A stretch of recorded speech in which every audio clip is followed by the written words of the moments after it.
بسم اللہ الرحمن الرحیم الحمد للہ رب العالمین والصلاة والسلام علی سید الانبیاء والمرسلین وعلی آلہ واصحابہ اجمعین۔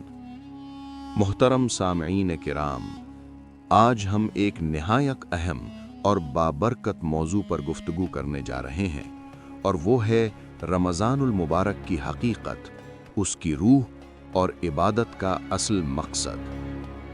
اللہ تعالیٰ نے ہمیں جس دین اسلام سے نوازا ہے، اس کی بنیاد 5 ارکان پر رکھی ہے: کلمہ شہادت، نماز، روزہ، زکوٰۃ اور حج۔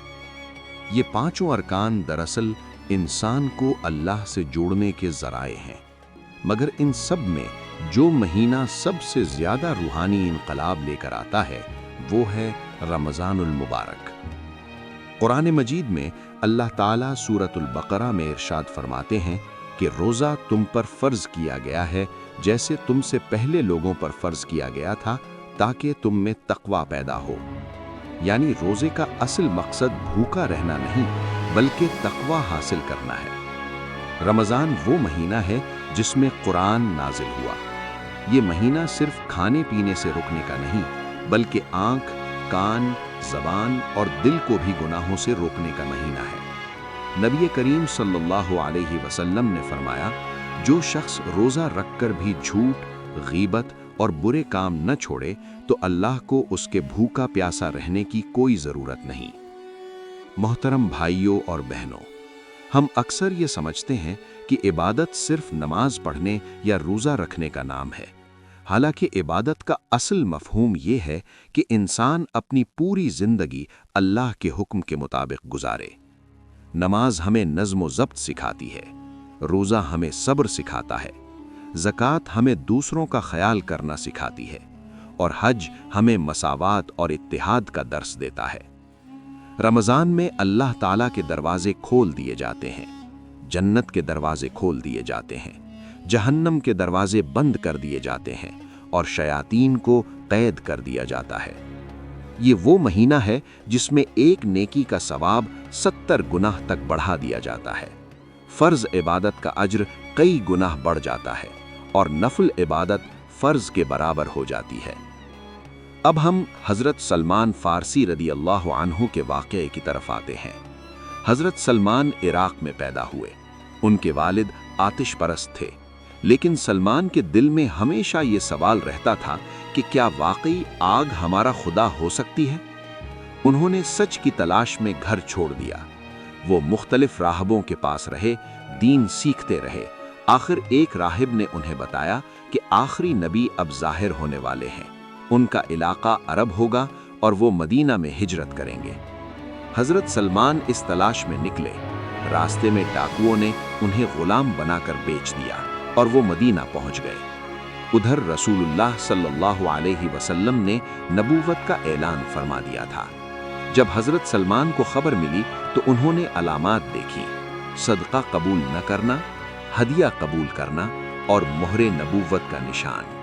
یہ تینوں نشانیاں پوری ہو گئیں اور وہ فوراً ایمان لے آئے۔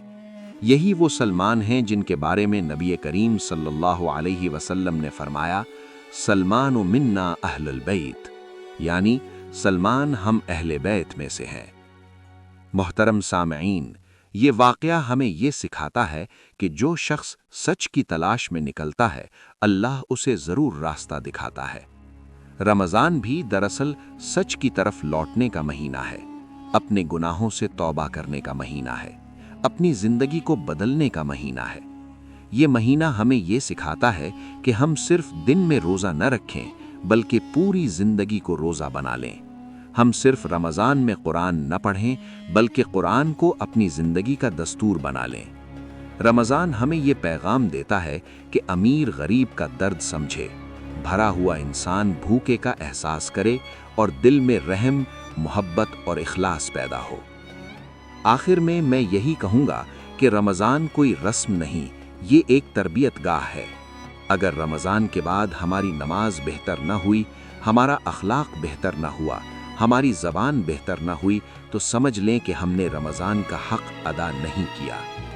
اللہ تعالی ہمیں رمضان المبارک کی قدر کرنے کی توفیق عطا فرمائے، ہمیں حقیقی تقوی نصیب فرمائے اور ہماری عبادتوں کو قبول فرمائے، آمین یا رب العالمین۔